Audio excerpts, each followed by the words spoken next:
So, what do you want to do with your life? Think about it long and hard. Maybe you already know what you want to do with your life. Maybe you haven't got the faintest clue. What are you good at?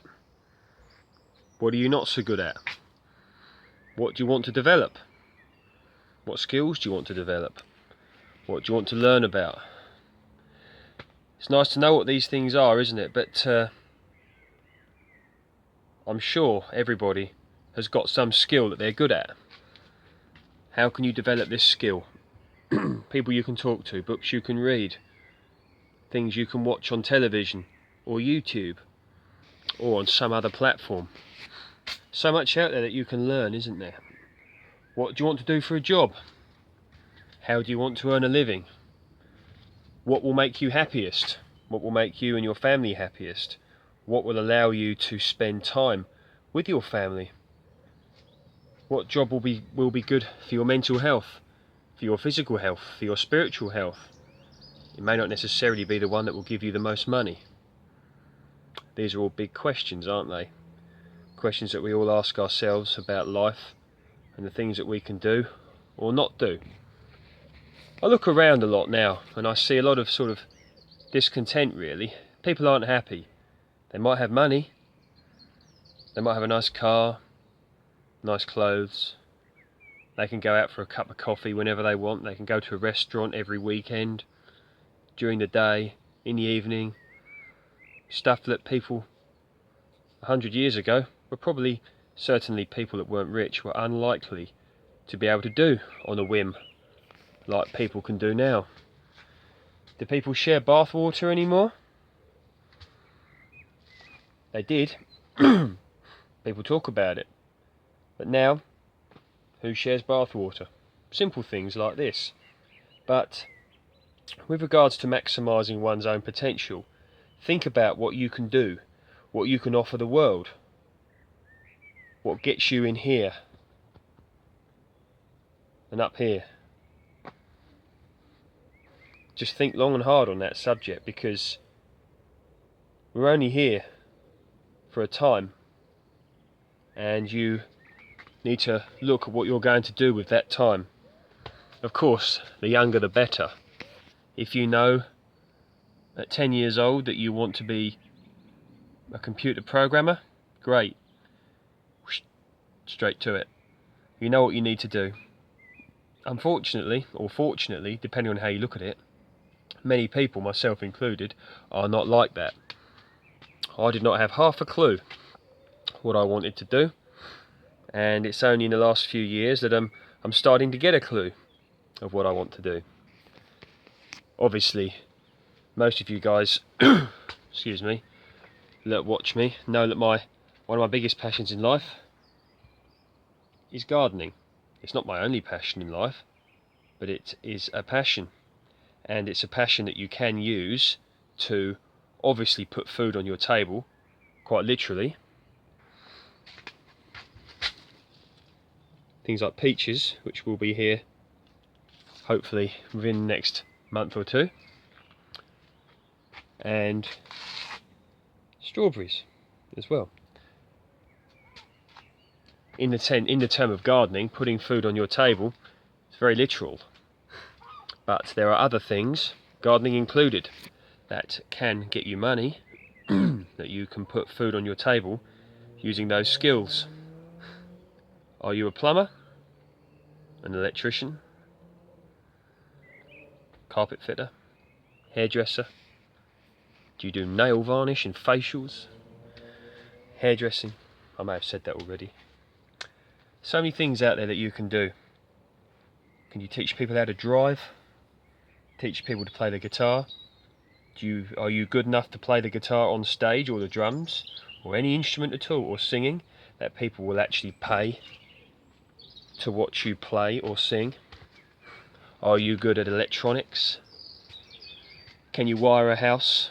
Can you wire up and maintain factory equipment? Can you maintain musical equipment and set up bands for when they go on stage, so they're safe and can entertain maybe thousands and thousands of people? or even just a small venue in a pub or a club or something like that. What I'm talking about is people, if you have a skill, of course your skill must not hurt anybody else, unless of course they are very willing, for example in a boxing match or something like that, and your skill must be legal where you wish to do it. So if you have a skill, why not develop it?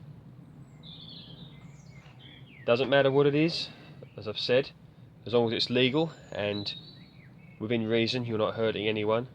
My example of a boxing match or something like that, of course, is different, but I think you guys all know what I mean, don't you?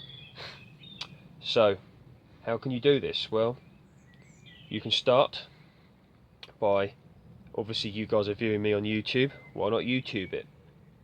You like to lay bricks, do you? Or you want to learn to lay bricks? Put it in YouTube. How to build a brick wall, how to mix up mortar on the mortar board, how to use a trowel, how to build foundations, how to dig foundations. Start at the bottom. I don't want to talk about me too much because this subject isn't about me, but I remember, I'm quite lucky that I've always been brought up around gardening. Parents, grandparents, aunties, uncles have practiced gardening in my family. On my father's side, a lot of them were farm workers and grew their own veg in a time when it was more essential to grow your own food. So I was very lucky in the sense that I was able to pick up a lot of these skills, although I didn't realise I'd learned as much as I maybe had. But that being said, if I went back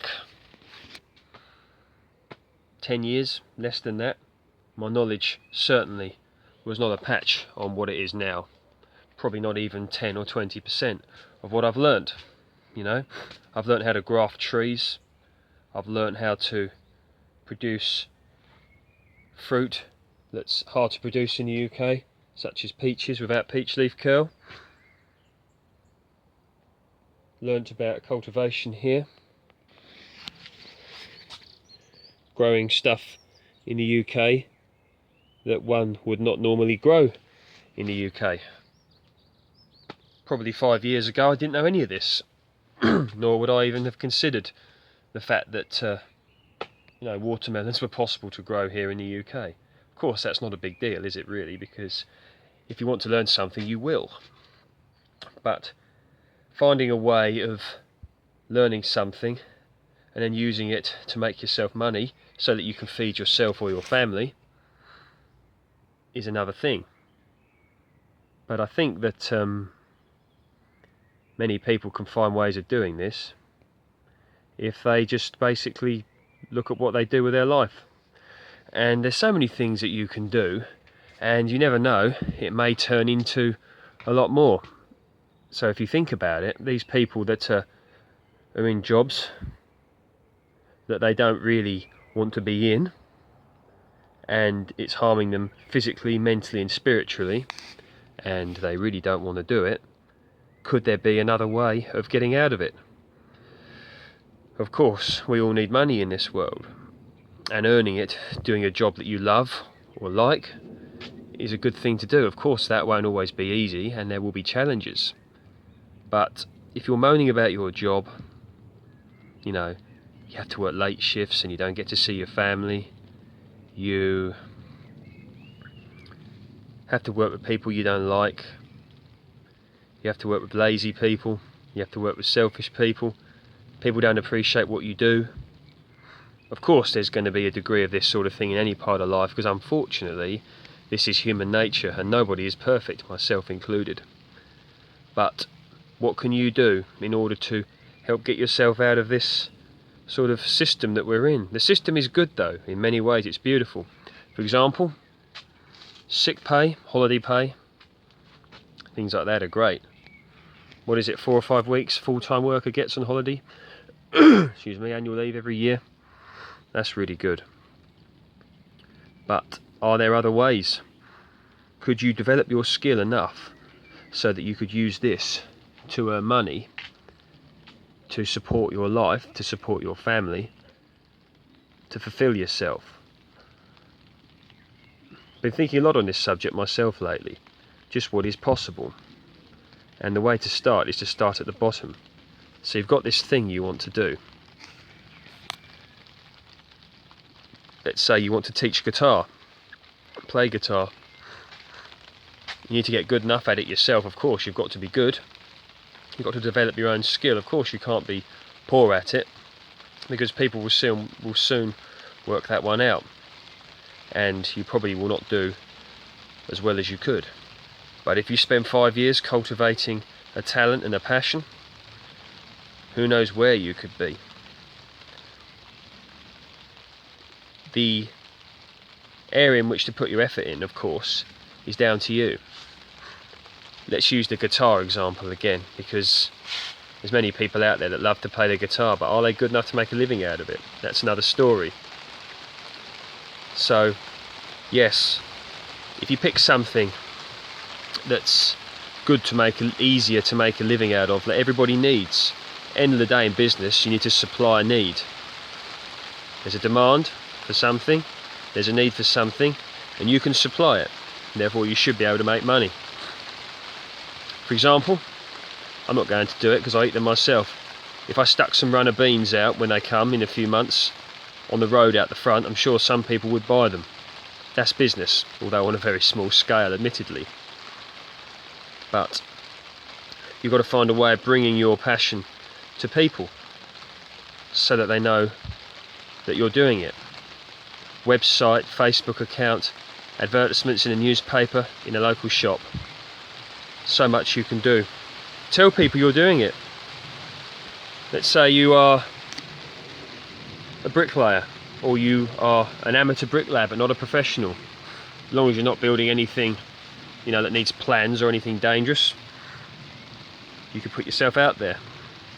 If you are a gardener, put yourself out there and see what you can do. If you can teach guitar and are qualified to do so, put it out there. Once again, see what you can do.